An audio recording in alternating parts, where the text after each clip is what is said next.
Break के बाद आपका खैर मकदम है और अब बात करेंगे उत्तर प्रदेश की। उत्तर प्रदेश असेंबली इलेक्शन 2022 से कबल आवाम को तोहफा मिला है। जी हां, आज वज़ीर आज़म नरेंद्र मोदी उत्तर प्रदेश के कुशीनगर के दौरे पर हैं और वहां उन्होंने कुशीनगर इंटरनेशनल एयरपोर्ट का इफ्तिताह किया है और आवाम को ये तोहफा दिया है। आपको बता दें कि इस मौके पर महापरिनिर्वाण मंदिर में मुनक्किदा एक तकरीब से खिताब करते हुए वज़ीर आज़म नरेंद्र मोदी ने कहा कि बोध का पैगाम सारी दुनिया के लिए है। उन्होंने मजीद कहा कि आज श्रीलंका से ताल्लुकात को नई तवानाई और तक़वियत मिली है।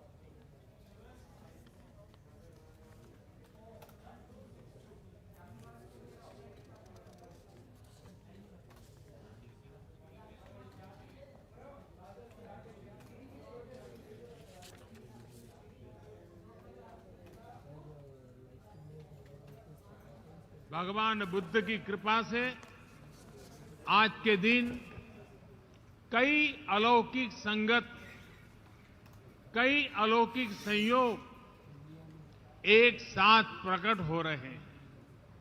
माना जाता है कि आज के ही दिन अरहत महिंदा ने वापस आकर अपने पिता को बताया था कि श्रीलंका ने बुद्ध का संदेश कितनी ऊर्जा से अंगीकार किया है। इस समाज